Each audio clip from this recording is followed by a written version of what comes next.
Good day and welcome back to The Secret Solve. This is a program about the book The Secret by Byron Preiss. And what we do in this program is we try to figure out what was going on with the book The Secret. Today's topic is let's just discuss the verses.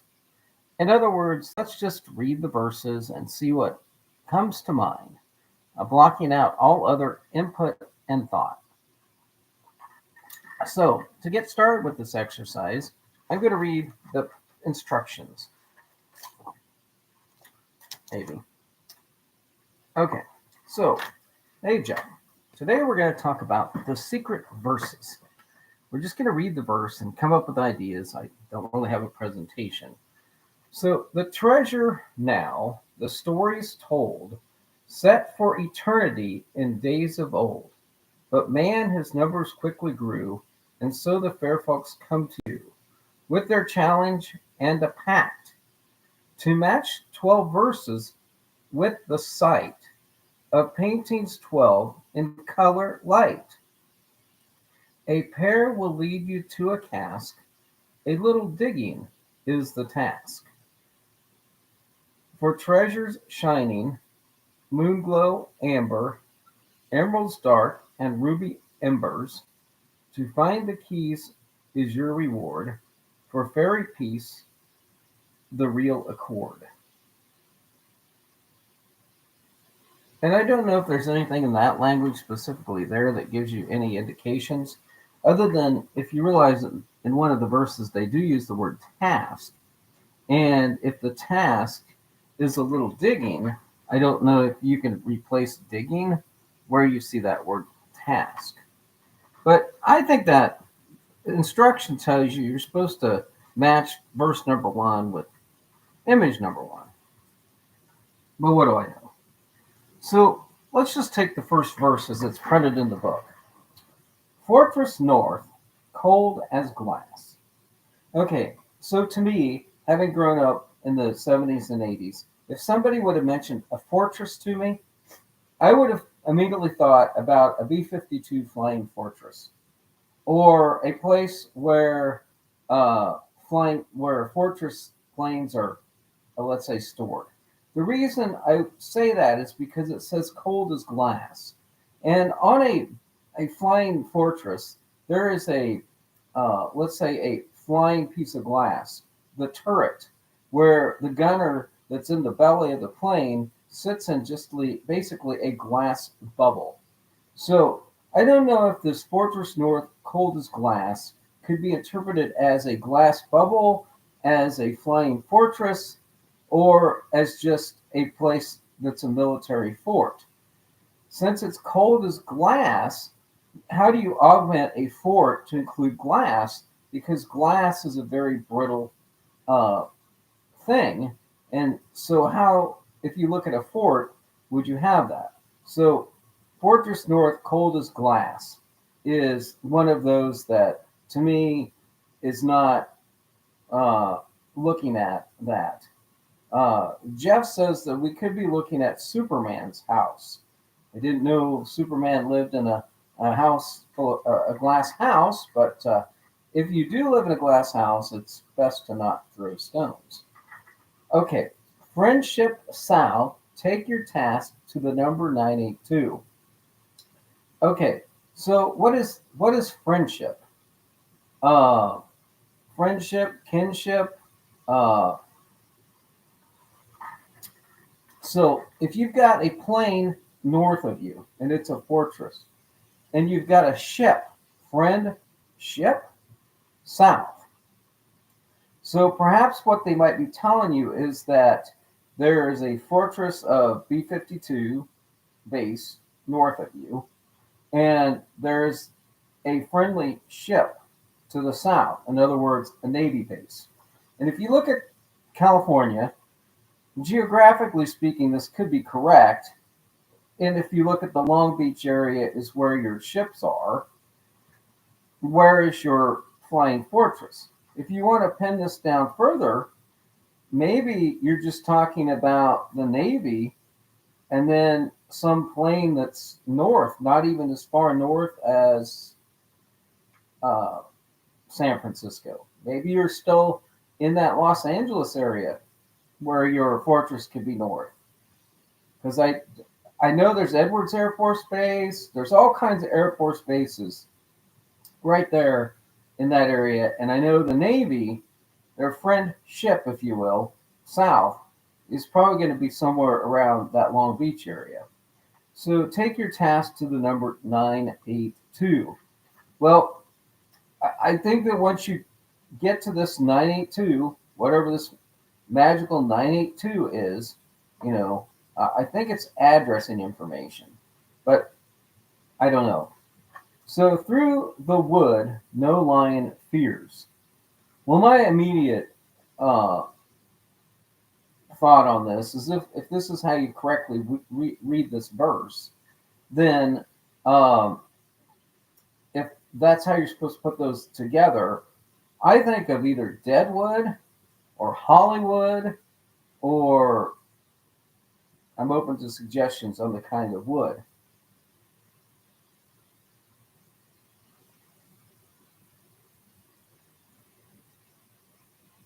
In the sky, the water veers.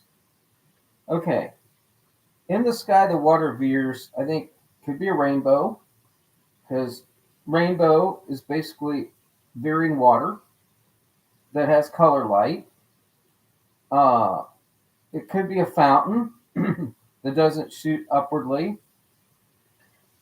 It could be a place along the ocean coast where water funnels into a small area, and then when the wave crashes against the rocks, the water spouts up, in that type of an arrangement. Small of scale step across. Okay, so here you could have fish scales, singing scales, weighing scales, something that's uh, light, doesn't weigh much, would be small of scale. Um, Step across. Okay, you could physically take a step. There could be a cross, just a physical religious symbol of a cross somewhere. Perspective should not be lost. Okay, so going back to the original fortress north, if you're in the belly turret in the glass, your perspective obviously is important. If you're, you know, if you're looking at this from something up high, and similarly, if you're in a ship, if your friend ship or a friendly ship is south, uh, your perspective is also going to be guided by looking at your horizon and where your ship is sailing. Uh, in the center of four alike small split. Now, Jeff, you'll appreciate this. If you are bowling and you see four alike and you see a small split, are you dreading the 710? Are you dreading the 710? He's dreading that 710. I would be. I have for the longest time thought that this was a reference to bowling. In the center of four light, small, split, three winged, and slight. It just reminds me of a bowl, of bowling. That whole thing reminds me of bowling.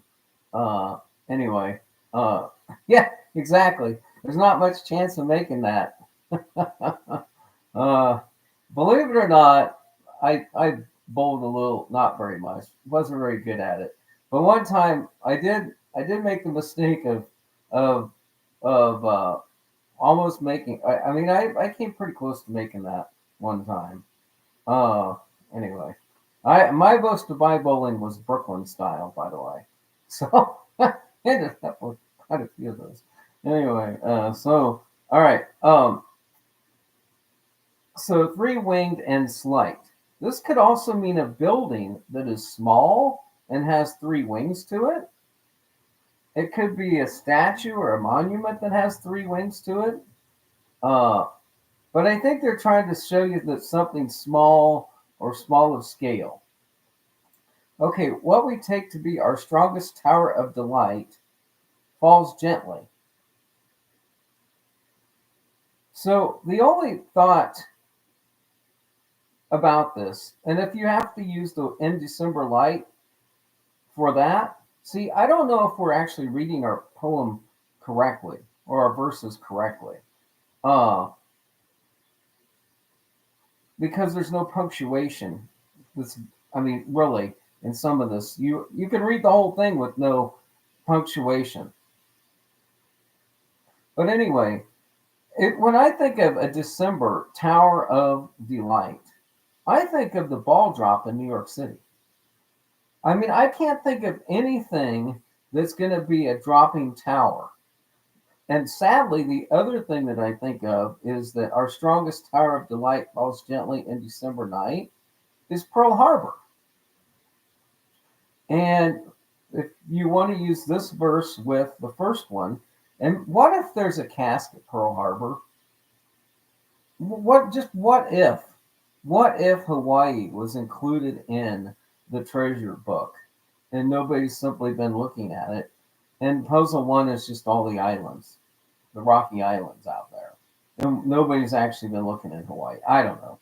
But anyway, if somebody says to me, our strongest tower of delight falls gently in December night, I mean, why would something fall only in December? Why would a tower only fall in December? Light. Why not spring, summer, January, February? Why is it falling in December night? And why is it falling at night? Why can't it be falling in December during the day?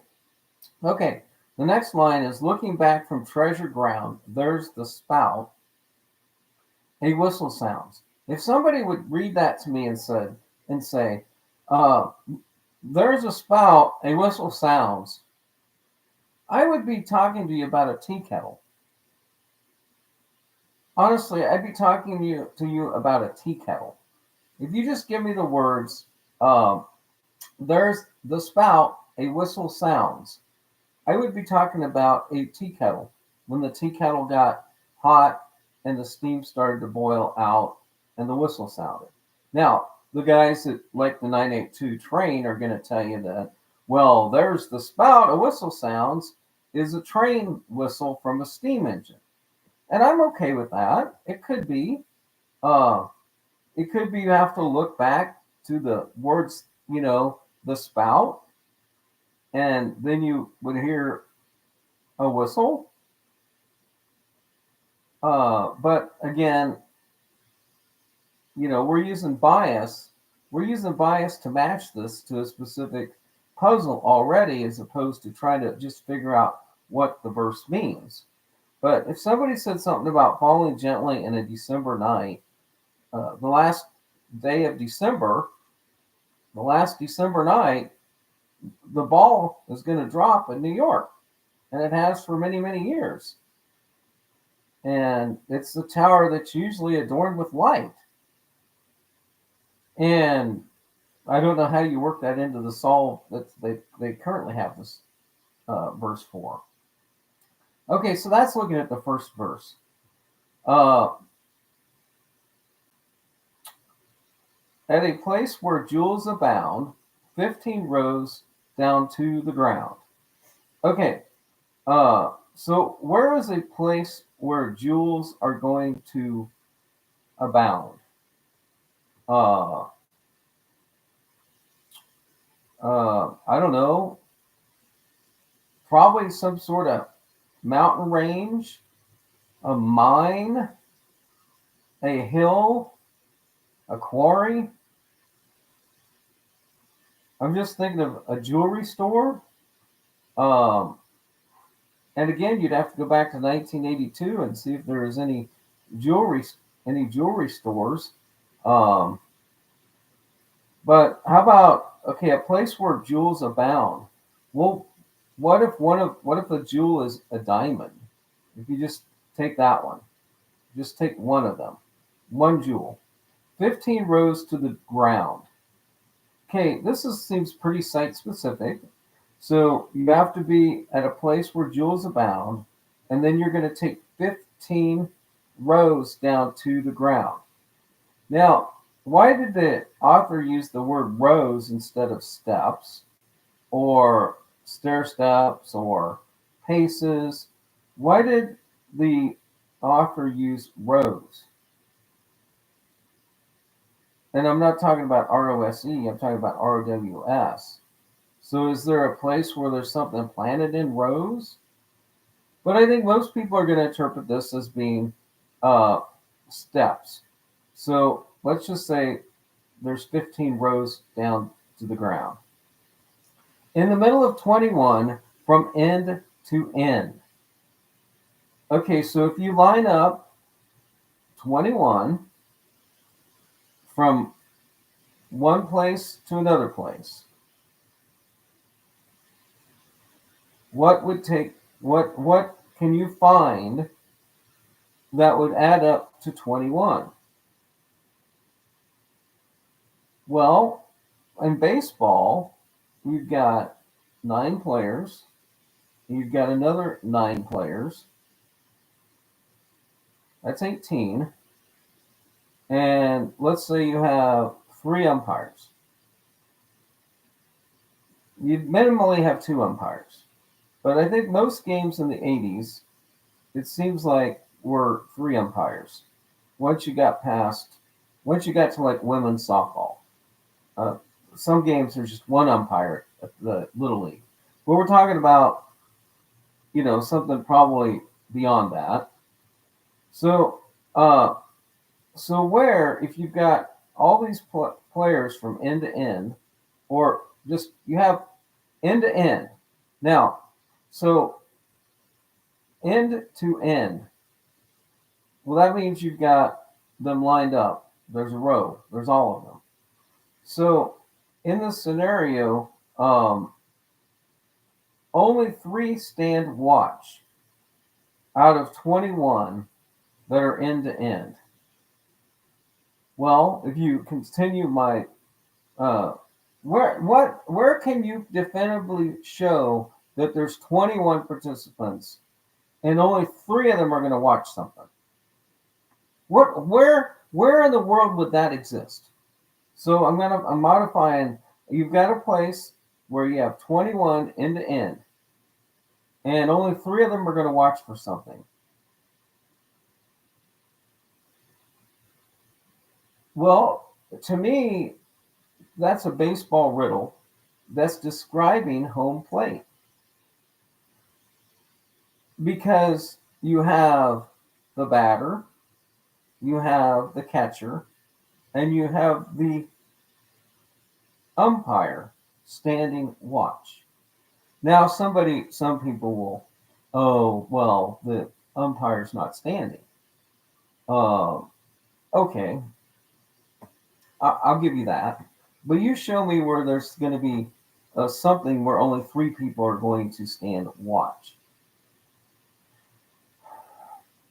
As the sound of friends fills the afternoon hours, here is a sovereign people who build palaces to shelter their heads for a night.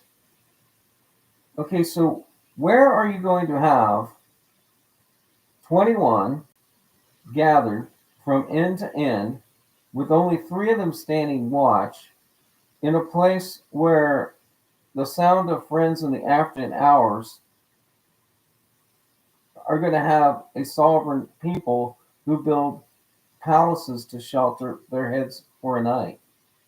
Well, why would you need to shelter your head? Where on earth are places you need to shelter your head?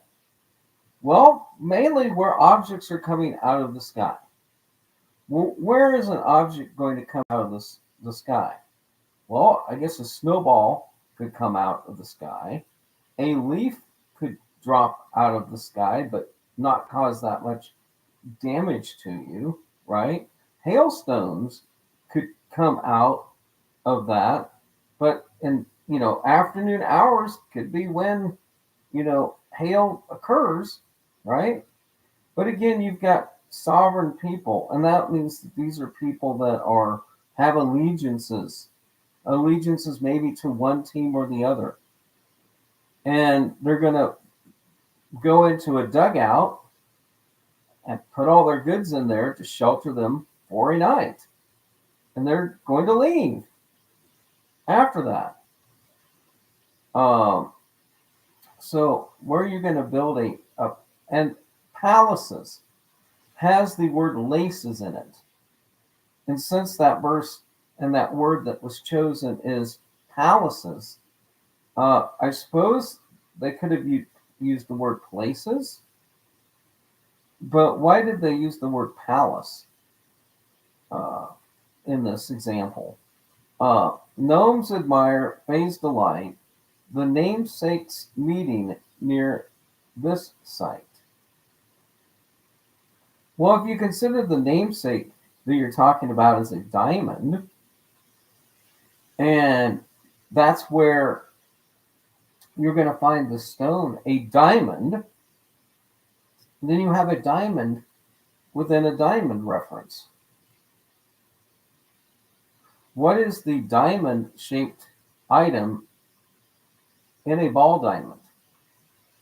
It narrows your search area nearly down to the square inch of home plate, because this is the place where only 3 stand watch, and it's also the place where there's a diamond, if you will, within the diamond.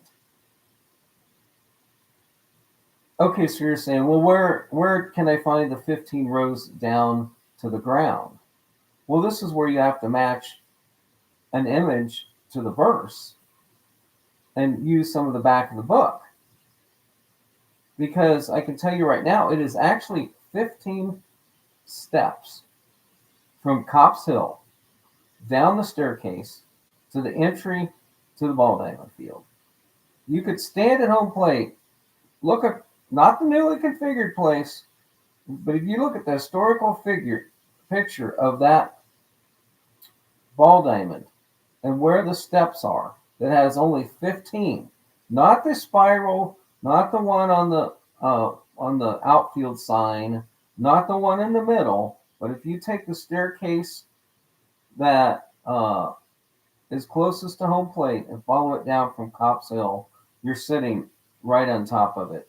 So I think this riddle is a baseball riddle.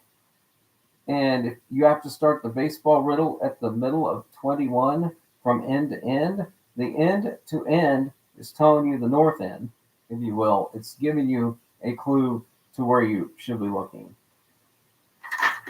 Okay, verse number 3. If Thucydides is north of Xenophon, take 5 steps in the area of his direction. Okay. Now, this verse, people have tried to say, well, one of those cities is in Athens, and one of those is in Greece. And that's factually correct. Great. But what about who is Thucydides and who is Xenophon? Well, these are 2 military leaders. These are 2 military leaders who wrote the history of war from like the Peloponnesian time. And the other one was a writer of a different epic period. And in fact, one of them in writing of military history almost overlaps the other one. Okay, take 5 steps in the area of his direction. Well, who? Are we taking the steps in the direction of Thucydides? I don't know. A green tower of lights in the middle section. Okay, well, this could get you thinking about a green tower of lights in the middle section. Okay, well, this could be another baseball reference in a different puzzle. But it just says a green tower of lights in the middle section.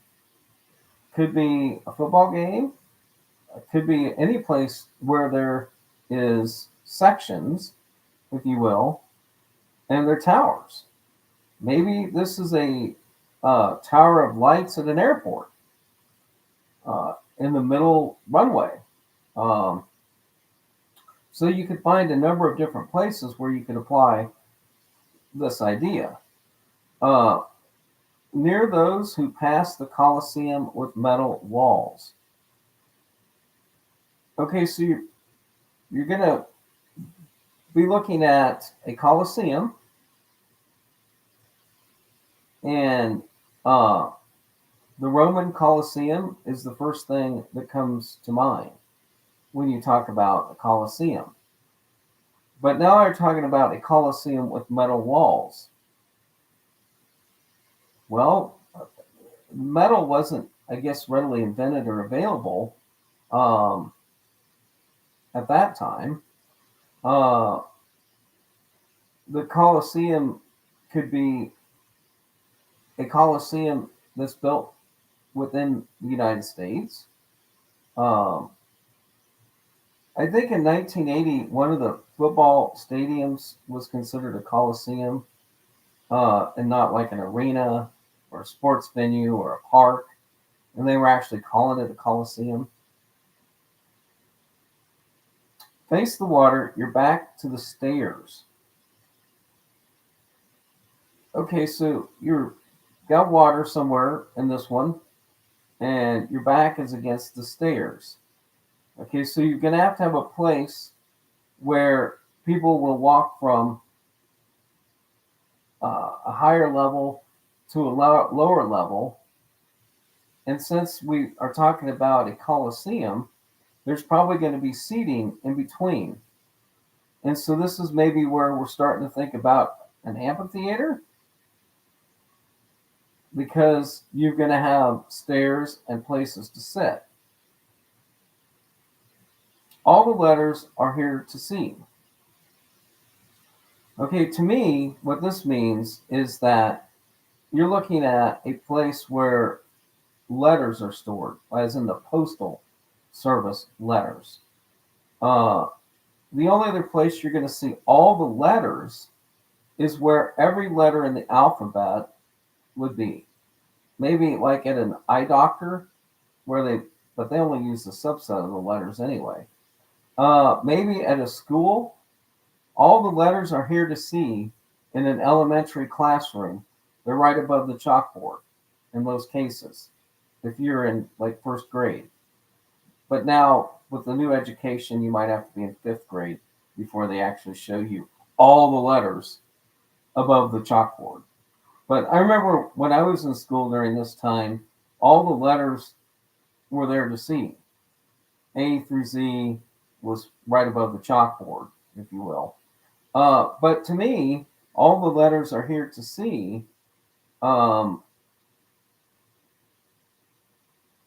Could be a reference to um, somebody's personal letters, maybe a military leader's personal letters. And in the case of the two earlier military people, much of what they know is from these letters, if you will. And so to me, this makes sense. So feel at home. All the letters are here to see. 18th day, 12th hour, lit by lamplight, in truth be free. Okay, so everybody is taking that line, that part of this verse, and applying it to Paul Revere and Paul Revere's, famous ride, if you will. And I don't disagree with that there was a poem written with that in mind. But how do you correlate that with uh, metal walls in the same location? You have to be in the same location. You can't go across the city and find a coliseum and then go to a park and find something in the middle section. So to me, I think what this describes is that if you look at Thucydides and Xenophon, you'll get back to the Colosseum. and what a Colosseum was in the time of Xenophon and Thucydides. And what you'll find is that there is a uh, like an amphitheater, and what you're going to be looking for is some sort of amphitheater, and maybe in the middle section, you'll have this light, if you will.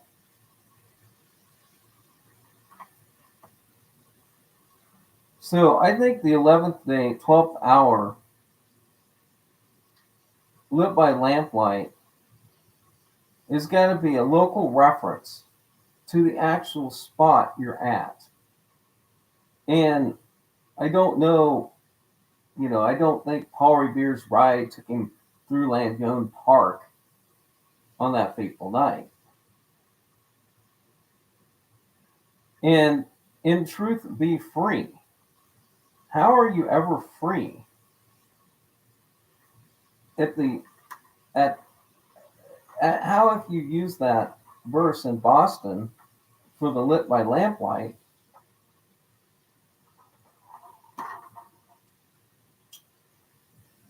I don't know. I'm trying to make that work. Okay, so they've solved the one for Cleveland with the verse beneath two countries as the road curves. Okay, so beneath the road, uh, or beneath two countries as the road that curves, it seems like a fairly simple instruction. But how do you figure what two countries you're talking about? Well, do you have to get that information from the previous verse where they were talking about Xenophon and Thucydides? Do you actually go back to the previous verse to find out what countries you need to talk about or talk to or to solve from? Well, maybe you do. I don't know. How would you ever come up with two countries as the road curves with the set of instructions in the verses? Well, perhaps if you use all the verses together, you can get the information you need to solve that. Because I don't know what other two countries would be mentioned in the verses themselves that could take you to a place.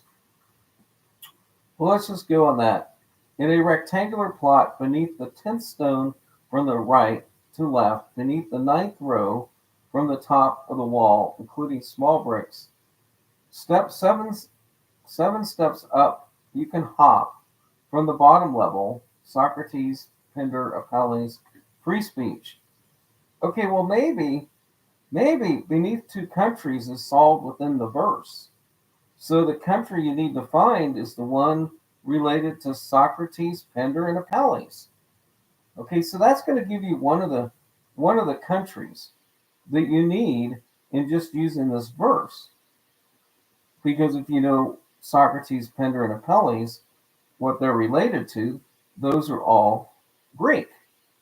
So you now can go back and solve beneath two countries. One of them is being Greek. Free speech, couplet, birch, define cast destination, seek the columns for the search.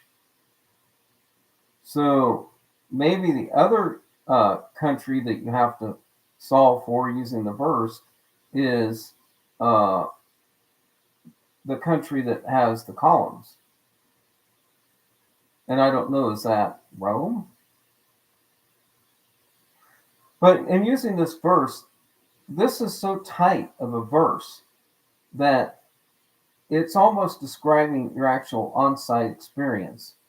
And I don't know how do you figure out which puzzle to put this with? How do you figure that out? Because if you go look at the images, you've got the two columns in the front of the image with the doughboy on it. And so maybe that's how you look at that verse and you go, yeah, that would make sense. That verse probably goes with that. Okay, so the next one is lane 222. Well, this seems to me like there's about 4 or 5 ways in which you can describe a street. It's an avenue, it's a lane, it's a road, it's a drive. So to me, this just says you need to find something that's addressed at 222. And when you get there, you'll need to see an arc of lights. Well, there's several places you can see an arc of lights. But the first one that comes to my mind is in a train tunnel, where you'll see the arc of the light uh, in the tunnel. The other is like uh, that's the only place you can get light in a arcing fashion. Weight and roots extended together save the sight of granite walls. Okay, well, you got to find some place where there's a lot of granite and a lot of granite walls where you have an arc of lights. So maybe you have an arc of lights, you have a train track, you have a whole bunch of granite walls. Then you have like a bare area that doesn't have a whole bunch of uh,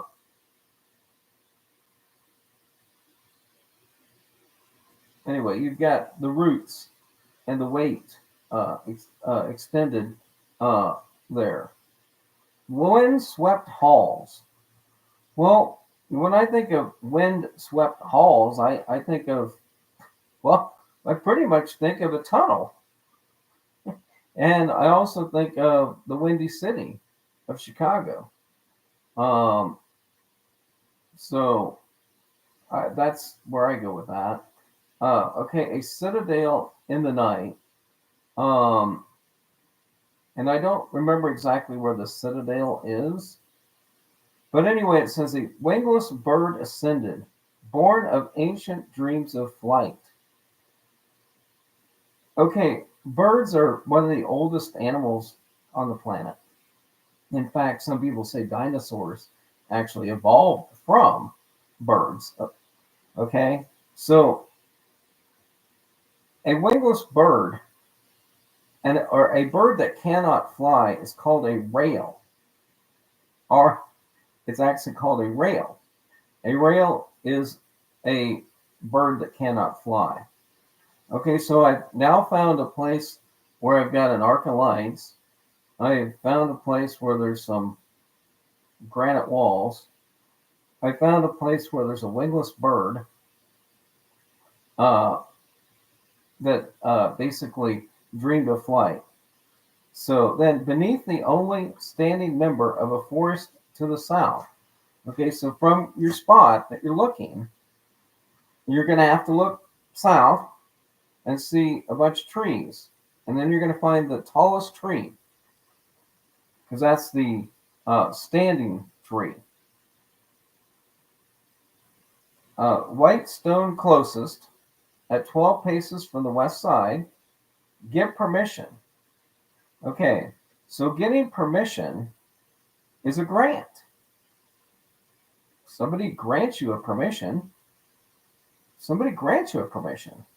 And so, in my opinion, this describes the location where the one in Chicago was found, because it has the wind in it, it has the rail, it has the uh, granite walls, it has the arc of lights, and if you go to 222 Jackson Street, once you've properly identified the person in the image as being Jackson, and you go to 222 Jackson Street, and once you've identified that you're in Chicago, it's just a matter of going to that location and using those instructions.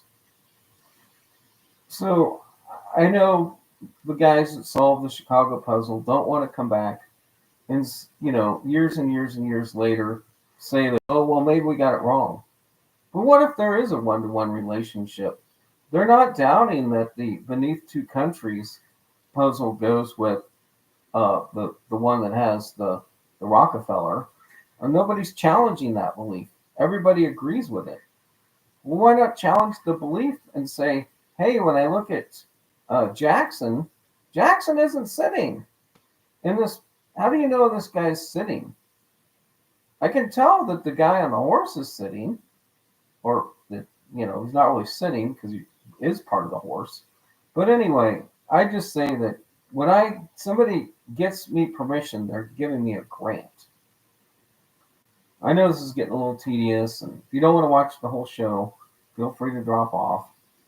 Okay, so let's go to the next verse. Uh, of all the romance retold, men of tales and tunes, cruel and bold, seen here by eyes of old.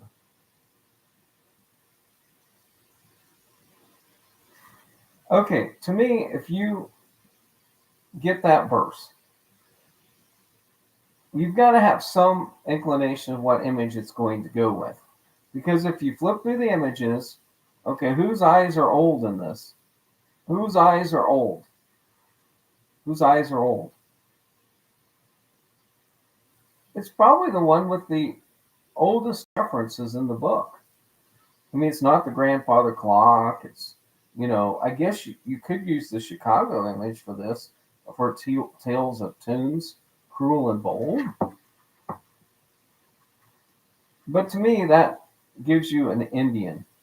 The Indian is the eyes of old. Stand and listen to the birds, hear the cool, clear song of water. Hearken to the words, freedom at the birth of a century, or May 1913. Okay, I'm willing to go with this May 1913 is this whole Kitty Hawk thing. Uh, so, yeah, let's just look at that. Well, where in flight, what accomplishment in flight would be most relevant, important? Well, to me, it's the landing on the moon.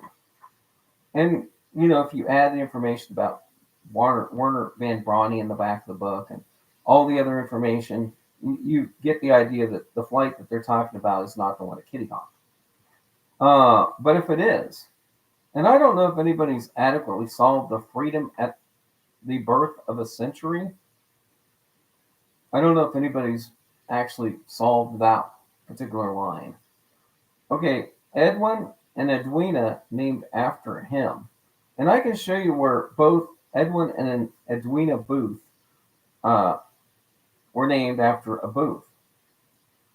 Okay, or on the 8th, a scene where law defended. Okay, well, I think that this is the Lafayette land grant. But I don't know what other time in which a law uh, would defend. So now I think we get into specific instructions at the site. Between two arms extended, below the bar that binds, beside the long palm shadow, embedded in the sand. Okay, so this one is going to be in the sand. Do we agree with that?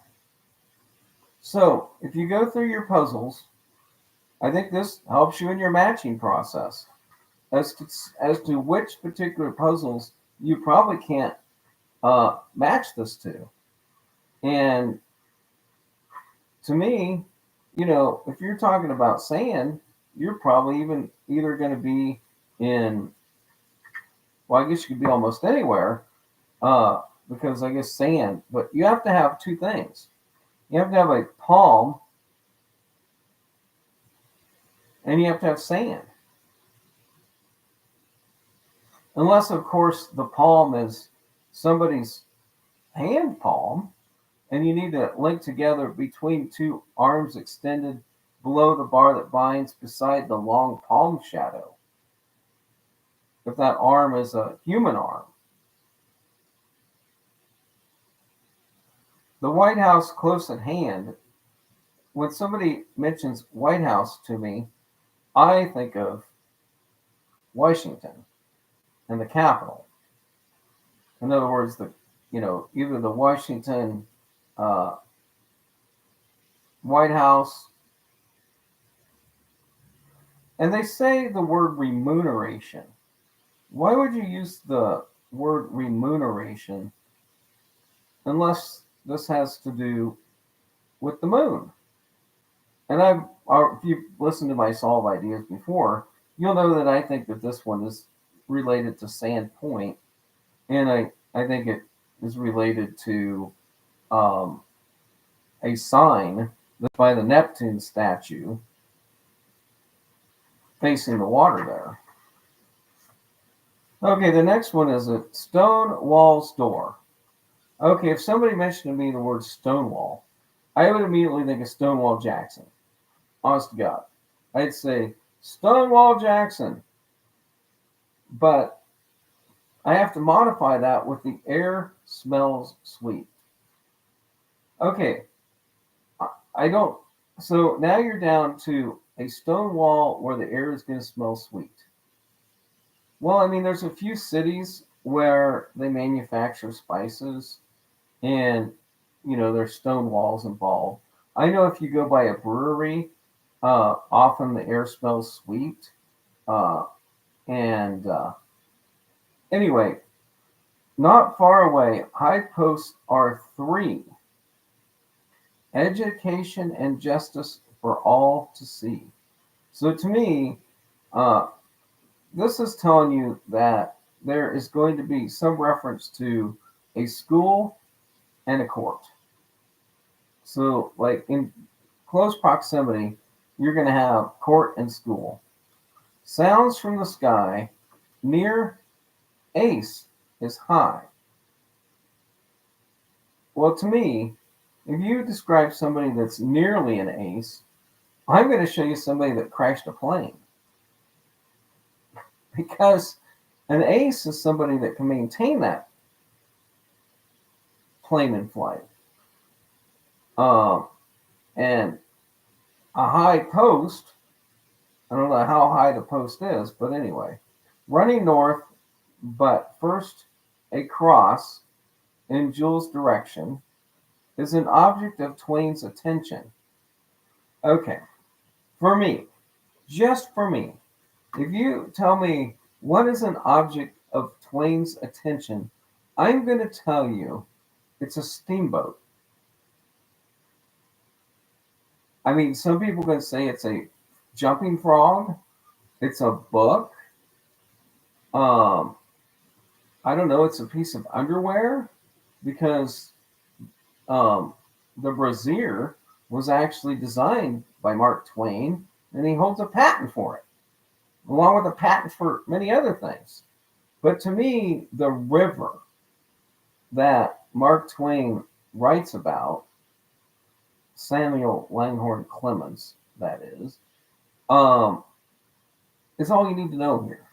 So to me, that gives you the place to look. Giant pole, giant step to the place the cask is kept. Okay, if you ask me about who is it that would take a giant step? Well, every time that I've hurt myself, my leg, my knee, my ankle, I get a giant step. Every time. Every time I take a giant step. So to me, a giant step is a limp, if you will. There's some sort of limp going on. A limping step, if you will. And if you're looking for a giant pole next to a place where Mark Twain would have an interest, there is only one place where you can have a giant pole and a place where Mark Twain might be interested. I'm not going to yell out St. Louis, but where else are you going to have a giant pole?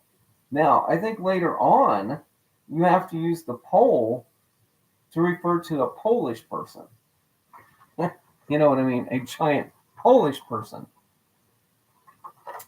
Which takes you to Cherokee Park. Okay, the next one is,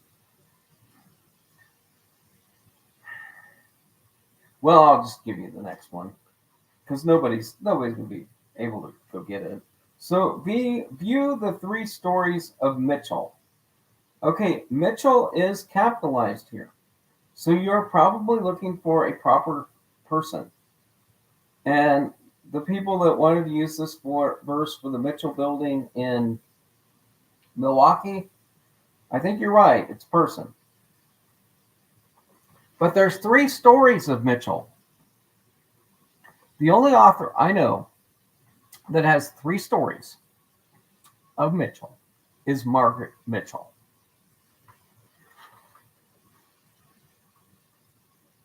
As you walk to the beating of the world at a distance in time from 3 who lived there, at a distance in space from women with harpsichords silently playing, step on nature cast in copper. I actually think this is describing some sort of capital copper dome or a battery.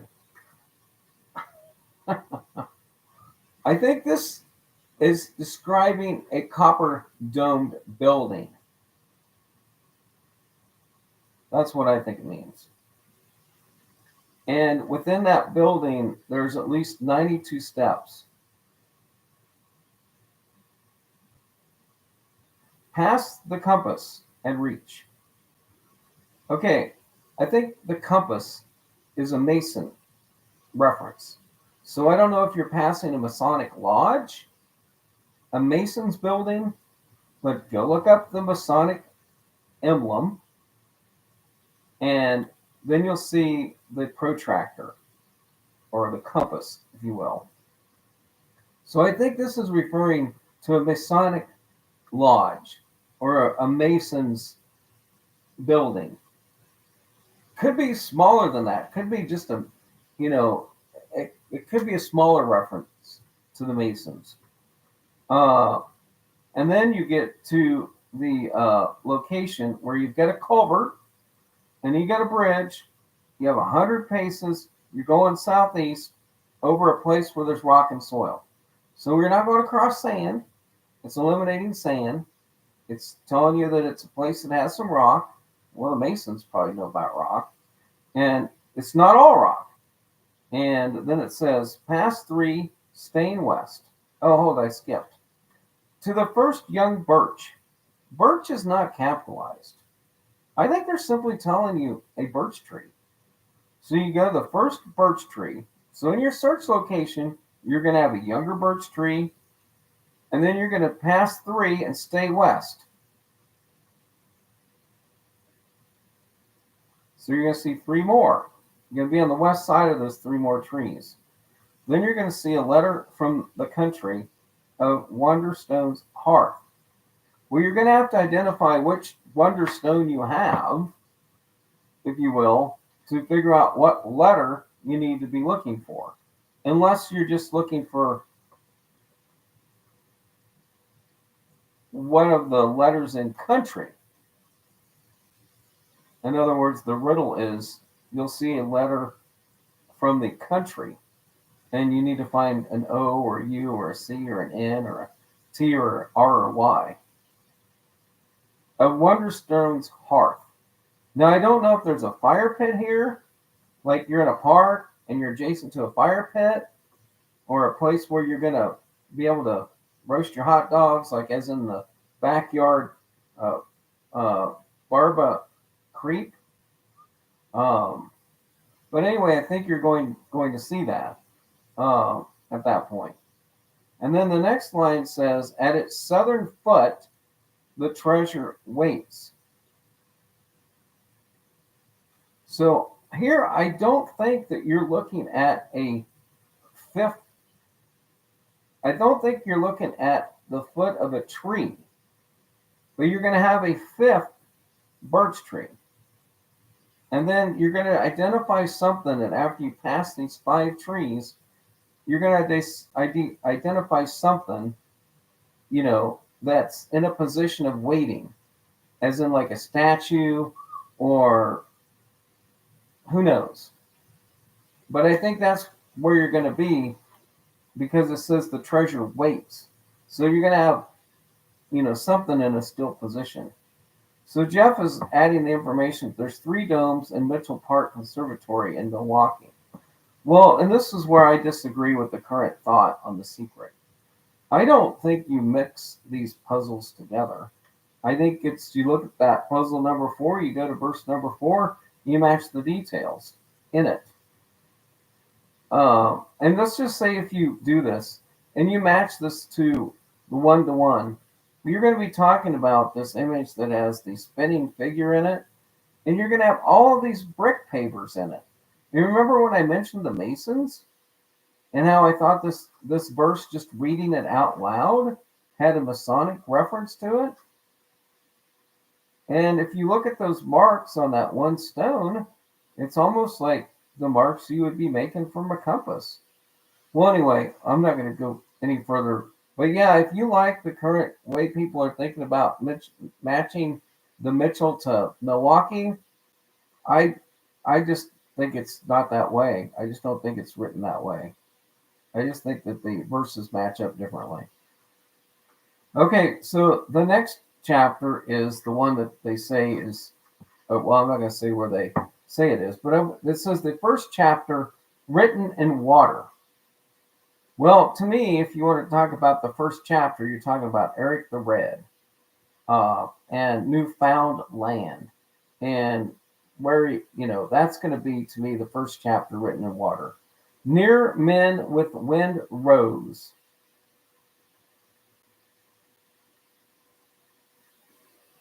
And they think that that's a wind rose. Okay, I'm happy. I'm not going to go physically look for a wind rose in a museum. I'm just going to know that when they're talking about the first chapter written in water, the people that were doing that exploration were of the time in which a wind rose was used for navigation. I'm not going to go look for one. I'm just going to say, okay, we're talking about old water exploration. The oldest water exploration in the United States. It's going to put you in the St. Lawrence Seaway. It's going to put you with Eric the Red. So I think all they're telling you is this is in the northern part of the Atlantic coast. Behind bending branches and a green picket fence at the base of a tall tree, you can still hear the honking. Okay, if this indeed is a puzzle that has to do with Canada, I think that's some confirming information about geese, Canadian geese. The next line, shell, limestone, silver, salt. These are 4 things that you would use if you were raising roses. If somebody asked me, I want to raise the most beautiful roses, and I tell them, well, you need to go find some shell, limestone, silver, and salt, and put that down on the ground before you plant your rose, and you will have roses. Oh, well, now maybe it makes a little more sense why they chose the word with wind rose. Because they're trying to tell you it's about roses. Stars move by day, sails pass by night. Okay, well, my immediate thought on this part of the verse was the love boat soon will be making another run. The love boat. Anyway, where the stars would move by day and the sails would pass by night. But of course, on the love boat, they no longer use sails on those ships, right? So, you're now going to have to talk about a place where the stars move by day, sails pass by night. So maybe this is a planetarium, or an observatory, or something like that, where you're going to have some sort of marina, or maybe you're on an island somewhere. Even in darkness, like moonlight and teardrops, over the tall grass, years pass, rain falls. So I have tried to find a reference for like moonlight and teardrops as a song, and I've yet to find. You know, unless this means just like, unless this reference is just to say like crying at the moon, and there's another reference that might come up if you use the words crying at the moon or something like that. Uh, Over the tall grass.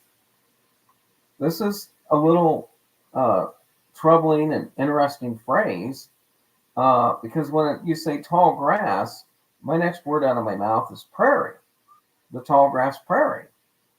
And so years pass, rain falls. And, since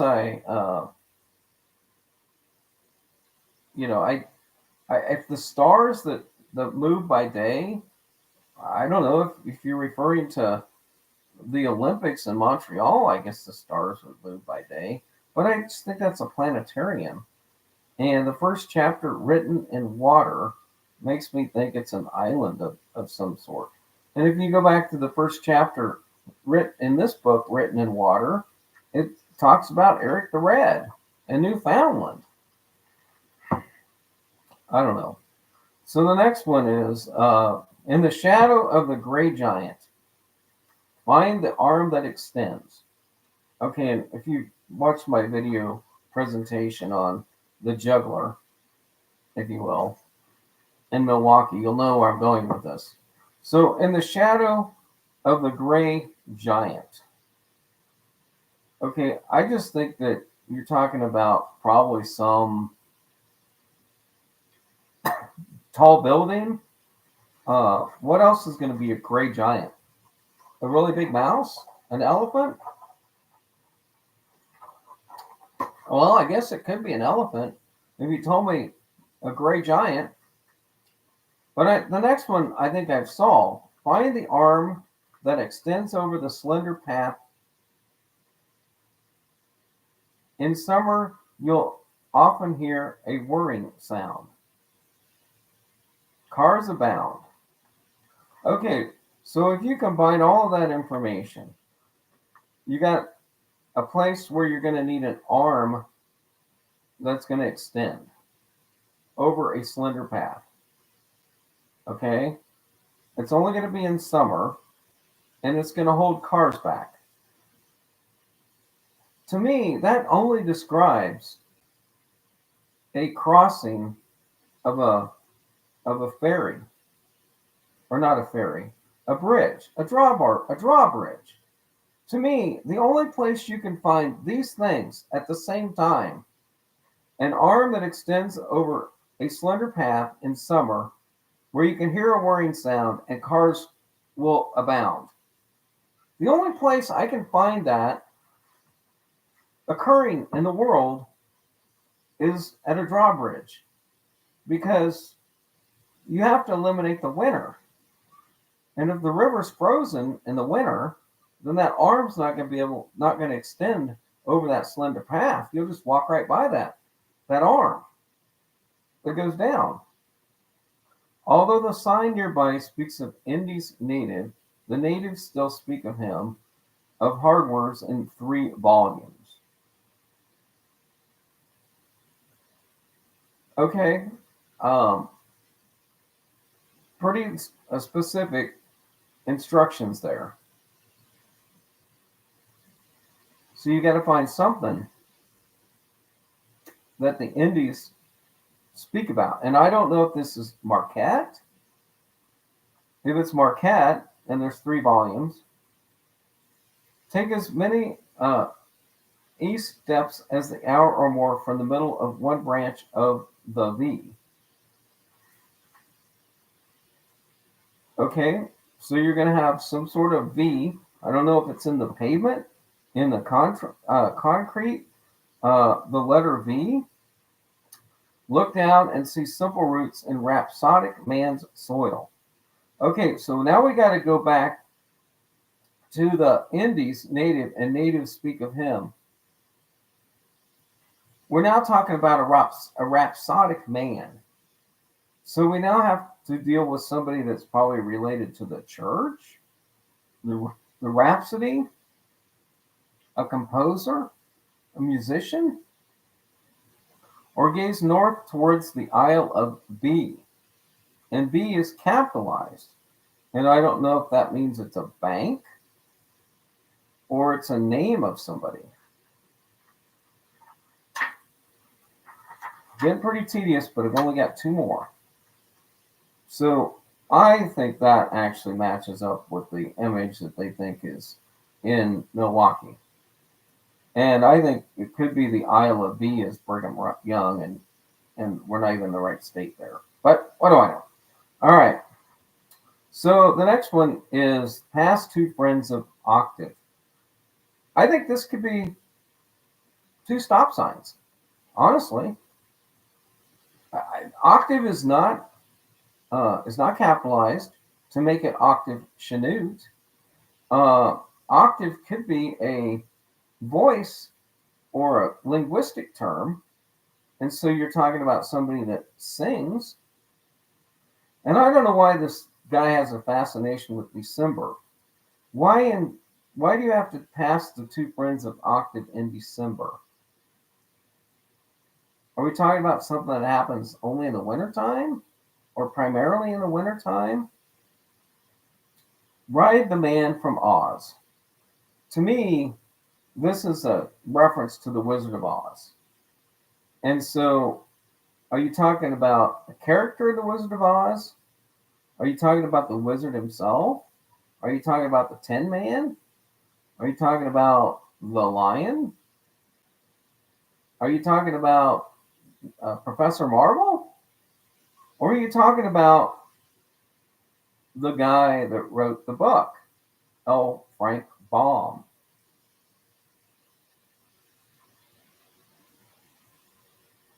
So to me, that's a reference to one of those areas of inquiry.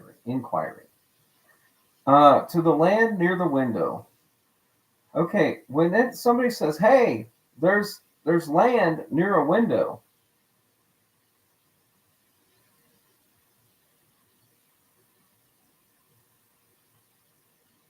I used to, okay, if I was playing basketball, we used to call that backboard the window, if you will. Uh, could it be a lighthouse? Land near the window? A place where land near a window would be important is a lighthouse, especially if you're writing A Man from Oz.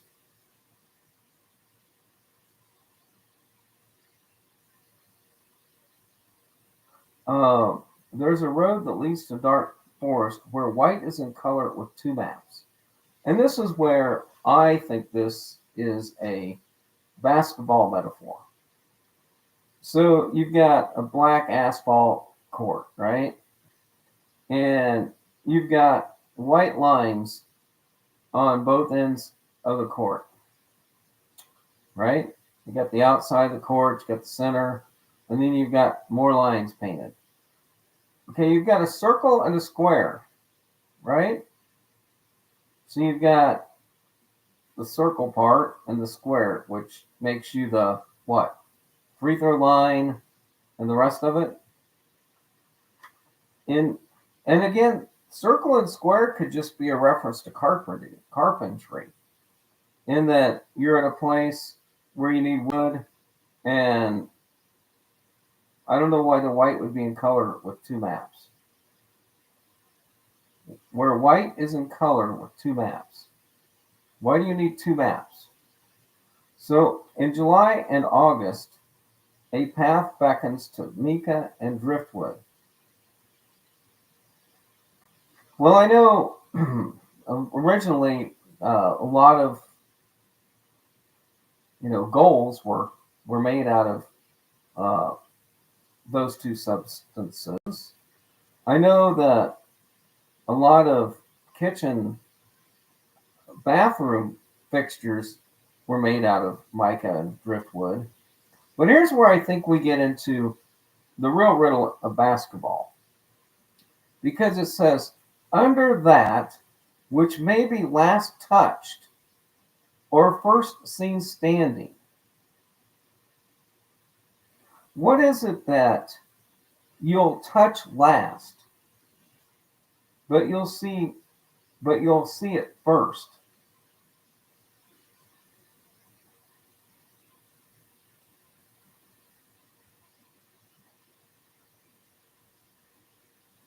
Well, I mean, there's a lot of things that you can see standing. Towers. So you're going to be looking at something that you can see from a distance away, but not necessarily be within arm's length of touching. Look north at the wing and dig to achieve by dauntless and incomparable determination your goal. So read this verse backwards. What is your goal? And how is it constructed? Well, it's going to be something that you're going to see first, but only it's going to be last to be touched, but you're first going to see it standing. Any reference to an airplane in flight,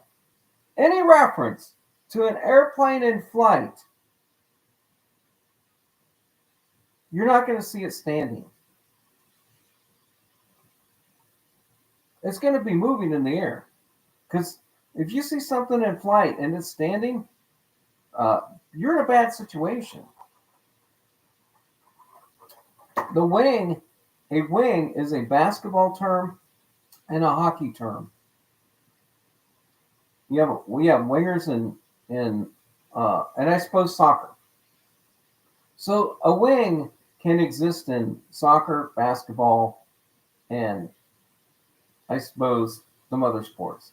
But the only place you have a goal, and if you've mistaken your man of Oz to be L. Frank Baum,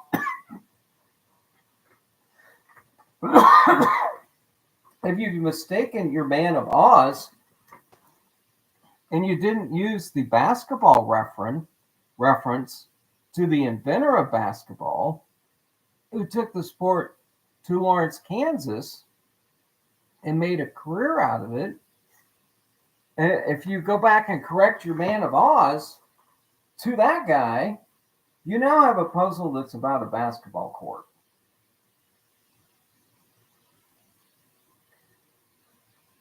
Okay, so that's my interpretation of that one. Okay, so now we're on to the last one. Sorry, this has become kind of tedious, but you see the verses are kind of worthless in by themselves, in my opinion, especially the ones that give specific directions. Okay. The last one starts out where M and B are set in stone, and to Congress R is known. Okay. I would just say this. If you gave me where M and B are set in stone, I would say these have got to be like a street name that's carved in stone. This has to be a statue that's carved in stone. But the word is set in stone. And the only thing that you really set in stone is another structure that you want to build upon that structure with. The other thing is that if I think this goes with New York, I'm going to be thinking Alphabet City. If I'm in New York and somebody says M and B, I'm just going to blurt out Manhattan and Brooklyn. And I don't care if you're talking about the bridges or you're talking about the boroughs or the islands. A square and a circle is boxing. Yeah, that's true, Jeff. And there are boxing references. There are so many boxing references in the back of the book. So you could be talking about Madison Square Garden and the boxing that occurred there. Um, but if you mention something set in stone, and to Congress, R is known. I'm just thinking of, if you gave me that information, I'd be thinking of Alphabet City. L sits and left beyond his shoulder is Fair Folks treasure holder. Okay. Uh, Liberty, Liberty is could be the L if you want to relate this to New York, but I don't know it's in New York. I don't know it's in Chicago. I don't know where M and B are set in stone and to Congress R is known. L sits and left beyond his shoulder is the fair folks treasure holder. This gives me, I have gotten no information from this as to where the M and the B could be. Now, if they would have said where Moses and Byron are set in stone, if you ask me where M and B are set in stone, I'm probably going to say a graveyard. Because a graveyard is where most M and B's are set in stone. So honestly, if I thought about it, and to Congress R is known. You know, I don't know if that's Republican. The end of 10 by 13 is your clue. Now, if somebody just gave me 10 by 13, I thought for years this just means an envelope. An envelope. But if you're asking me if you're looking at the end of 10 by 13, you could be at like 130 or 1300.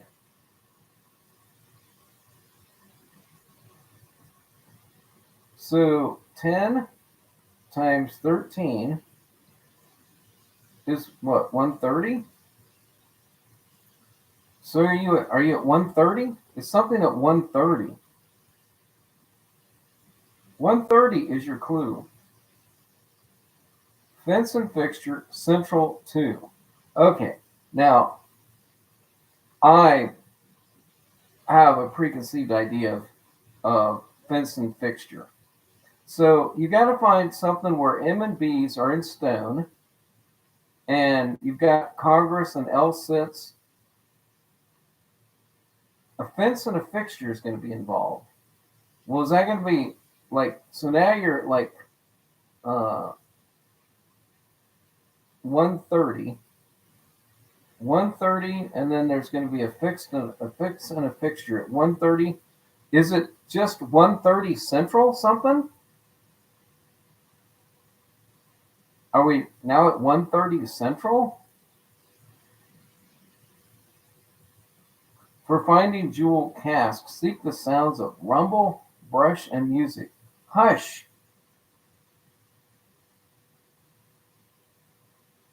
Well, the word hush to me is basically hush, little baby, don't you cry.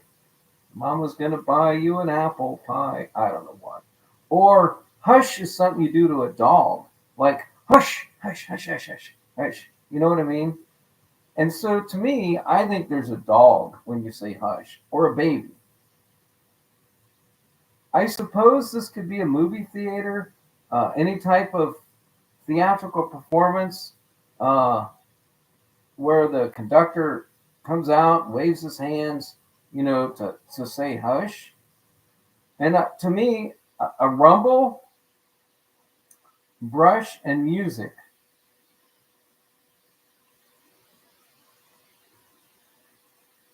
You know, brush obviously has some sort of painting idea to it. But to me, if I was to link this verse to a place, I would go, I think this would be about Central Park in New York, where you have all kinds of M and B statues. You have L sits out between Manhattan and Brooklyn, and um, the hush is to the dog Balto. And I'm using the preconceived idea that this goes obviously with the last image, where you would have all the ice and snow and cold references that are in the back of the book. And so I would tell you to go look behind the Central Park and go look at the Balto statue. Uh, but 10 by 13 to me has always meant a post office, the size of an envelope. But maybe I'm just looking for a flap. But anyway, I don't know. The Wizard, Oz is the Wizard of Westwood. Could be. I don't know. I'm just saying that by themselves, these verses don't seem to give you the information you need. And so you need to then solve the poem or the verse with the puzzle simultaneously by using the last verse to the last puzzle. Because otherwise, you're all over the place trying to match these to which ones it goes with. And the most descriptive puzzle when it comes to the verse that was matched in Cleveland uses all the information in the verse succinctly. And if you use my idea for the Boston solve with the lion and the exploding pear and the home plate is in the image. And that's where you say you found it? Yet you're not willing to use that image? What the fuck is wrong with you? You found a cask where a home plate was, and you're not going to use the image that actually has the home plate in it? Oh, you mean that little collar on the one on the front of the book? Come on. Oh, yeah, that's the Boston Pops. Nah, I don't think so. She's got a basketball belly. Explain the basketball belly. Explain any of the other elements in that image that you used. I can explain all of them at Copp's Hill. Oh, well, let's see. We got some ears that look like tombstones. We got two lions outside the Old North Church. That's part of their the building right next to the Old North Church. You've got upside down tier. That's another one of the stones. You've got basically an exploding sugar bag. You have an angel figure here. You have a pear. You have a daisy in the shape of the north end. And you have a plate right there on the frickin' thing. All you had to do is go practically match that with the appropriate verse in the back of the book. At a place where jewels abound. 15 rows to the ground. In the middle of 21 from end to end, only 3 stand watch. It's a fucking home plate. That's a riddle for home plate. Sound of friends fill the afternoon hours. Here's a sovereign people who build palaces to shelter their heads for a night. Yes, it's a ball game. They're going to put their stuff in the dugouts. And when they're dug out, you get it? And then they're going to leave. And then the gnomes admire face delight. The namesakes meeting near the site. Okay, oh, Ruby. We've got a Ruby near Ruby. Yeah, we do. It's right by Ruby Parks. And it's in someplace. We've got a Tourmaline next to a Tourmaline.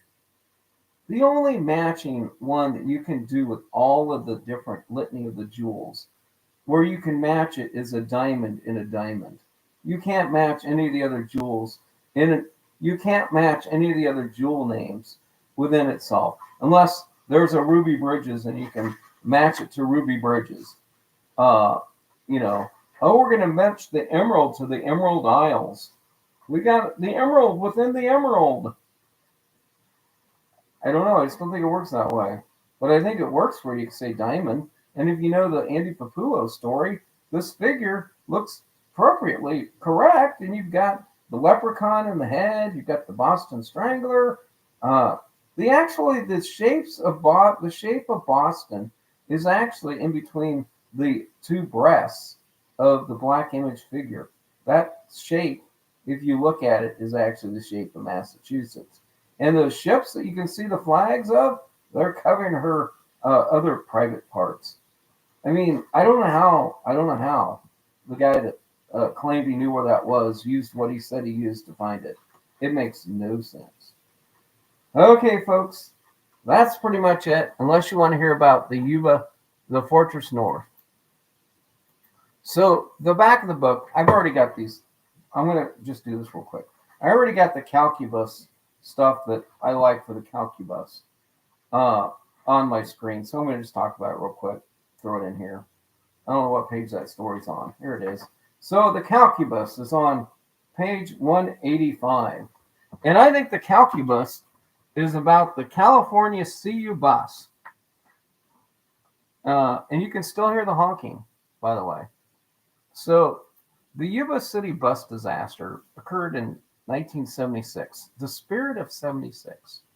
A chartered school bus transporting 52 passengers on an elevated off ramp left the roadway, landing on its roof. 52 passengers, 28 students, and an adult advisor were killed in the crash. It was the deadliest highway disaster ever investigated. Okay, the Yuba City School chartered a school bus from a company for its a cappella choir.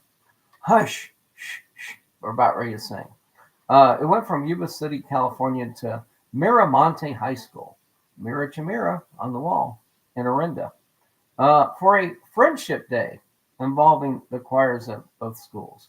The company supplied a Crown bus dating from 1950. So in 1976, the Student Transportation Lines is providing a 1950 age bus. I wonder how the brakes are on this bus. Well, they were probably good. So, but the accident occurred at 10:55. The driver was named Evan Prothero, and he was of Olivehurst. He took the Marina Vista Avenue off-ramp exit from I-680 from the Benicia Martinez Bridge. He was unfamiliar with the bus and mistook the low pressure warning for the air brakes for a warning of low engine oil pressure, and he was intending to stop for oil. The driver exited the freeway at an aforementioned off ramp. The air brake system failed due to lack of air pressure. With no braking capacity, the bus struck the mounted bridge rail and left the elevated roadway. It fell 21.6 feet and landed on its roof. The bus crushed all the way down to the base of the window line. Okay. All right. I don't necessarily want to point you to disasters, but there's several things in this story. And since it's called the Cal CU bus, the Calcabus, California CU bus, and in the article it says, history. The ancient Greek wizard Pythagoras originally conjectured the calculus, but it was Euclid. Oh, by the way, there's a Euclid symbol in the Cleveland solve anyway. But it was Euclid who first put the creature to work. He set the nasty thing down in the middle of a bridge. His fifth proposition, or pons asinorum, asses, that is, all but a few of his students, or any student since, were unceremoniously booted off the bonds or bridge and never reached the other side and the neat and orderly land of the giant trig, which sounds like California with with all the sins and tans out there. So when you're reading the language in the back of the book, and they're telling you about a story where in California something went off the road, and they label the Calcubus, the California CU bus. They're doing exactly what they used to do at National Lampoon. They're doing exactly what they used to do at National Lampoon. But there's further articles in the back of this. Well, the reason I mention this is because Fortress North, cold as glass. On 14 March 1961, an aircraft accident occurred near Yuba City, California. The Yuba City mascot is by the way, they're the honkers. That's their mascot. They're the honkers. Anyway, the United States B-52F-70 Stratofortress, serial number 982, carrying only two nuclear weapons, departed from Mather Air Force Base. Okay, I just lied. It wasn't 982. It wasn't Flight 982. It wasn't DB Cooper's. But if you want to do a Fortress North, okay, but here's the interesting thing. Uncontrolled depression was the reason in which the plane fell out of the air. And it ran out of fuel. So it both ran out of fuel. But anyway, we're talking about compression, pressing things together, kind of like that the apple press is pressing things together at the park there. All right, well, you can read about the Fortress North, cold as glass, at Yuba City. I've almost got convinced myself that there's a Yuba City solve. But so the other thing that's interesting, and I think this is why the Calcubus story is in the book, also to lead you to this. And this is rather disturbing information about the Calcubus. Okay, the Yuba County Five. And this one guy with the rimmed glasses looks exactly like a guy by the name of Gary Mathias. And if you like the Boston solve, you only need to know how much an important Father Mathias was to Babe Ruth. Anyway, and Babe Ruth has some interesting things. I didn't know that Babe Ruth's first wife actually died in a fire. But okay, anyway, on with the California See Your Bus.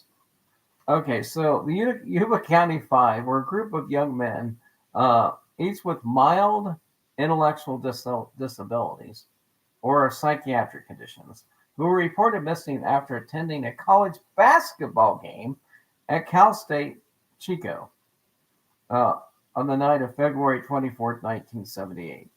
Bill Sterling, Jack Hewitt, Ted Weir, Jack Madruga, and Gary Mathias were all missing.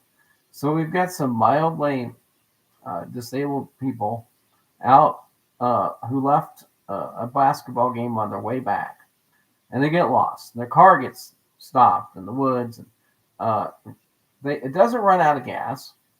It's apparently not stuck any worse than 5 able-bodied individuals could have pushed it out, and they're found after the snow the next spring during the thaw in along the road going to a camper. Well, the thing is, they've never found Gary Mathias. And does anybody realize that calcubus and math, IAS,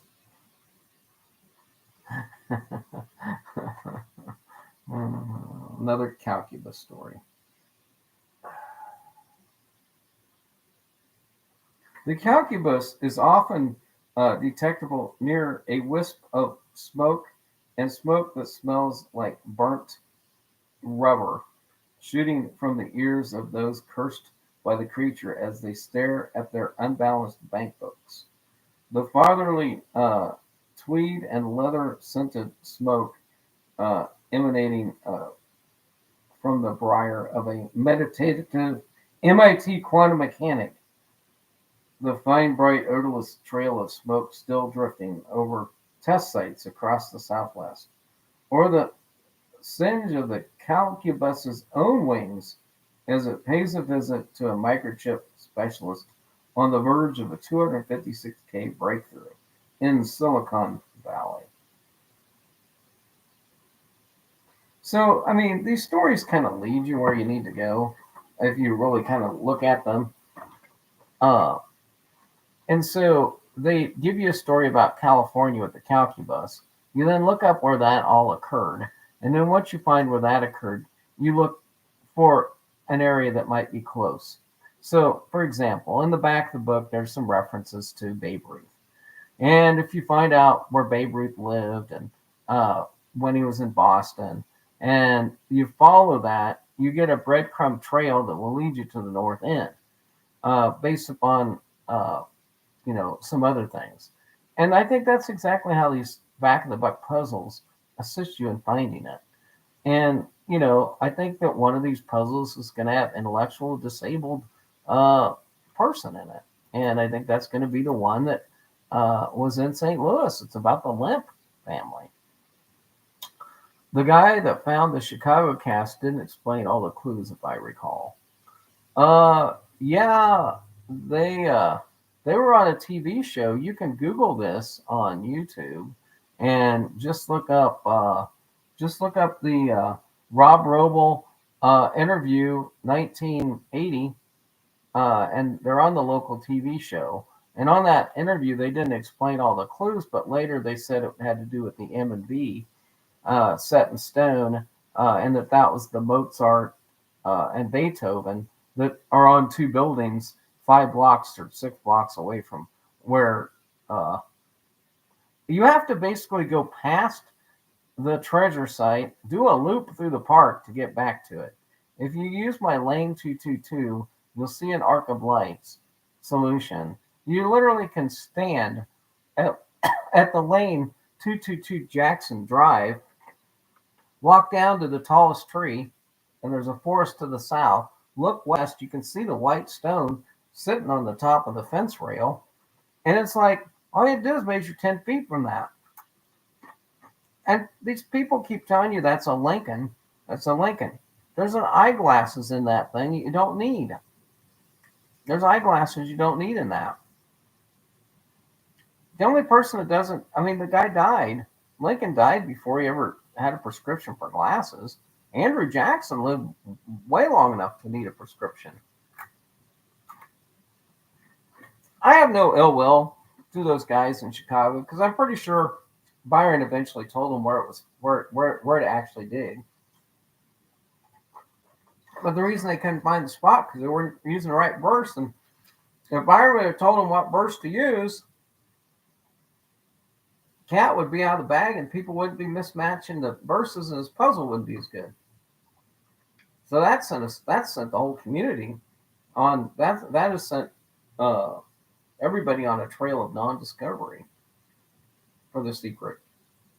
Well, I think I'm done. I said I was going to be done with this last week, but I think I'm pretty much done. So, what do you think, Jeff? Should I be done with this? How much murder, mystery, and mayhem should I put in my book? That's the question. If you're watching, how much murder, mystery, and mayhem should I put in the thrill of the chase?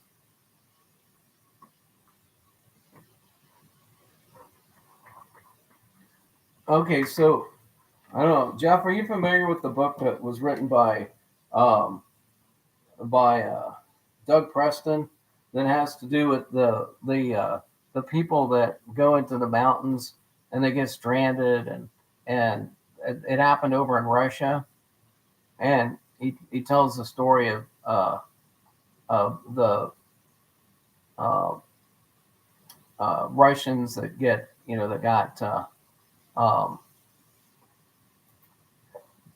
lost in the winter, and then he reset that story in the mountains in the United States, and that was the Dyatlov Dyatlov the Dyatlov Pass incident in 1959 in Russia. 9 hikers died under mysterious circumstances, and the cast. So the case of the Yuba County Five is often referred to as the American Dyatlov Pass.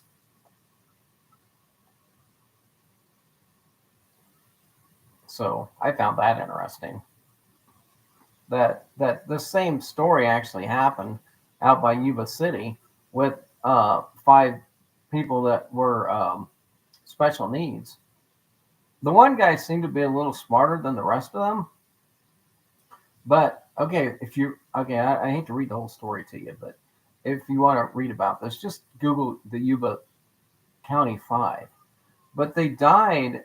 They had made it to a cabin, or two. At least one of them had made it to a cabin that all you had to do in order to have heat in this cabin was to turn on a valve.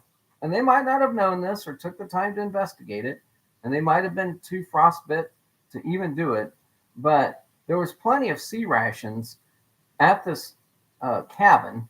There was the ability to turn on a gas heater uh, in the cabin and light it to warm the cabin. There was plenty of firewood to put in the fireplace to keep them alive. But yet the guy was found wrapped in 8 sheets. The one of them that died was wrapped in like 8 blankets, and the one guy they never found. I don't know how the guy could wrap himself in 8 blankets. So I don't know. They've never found that Gary Matthias. I mean, he'd be pretty old by now. But there you go. Going out in the winter.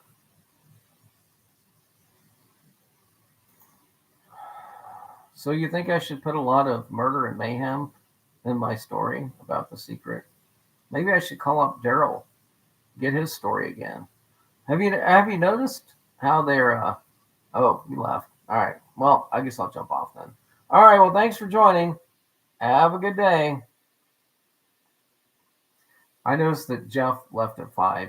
He must only be responsible for monitoring my channel and YouTube traffic until 5 o'clock, and then he's done. I'm going to report him though. He left like 3 minutes early today.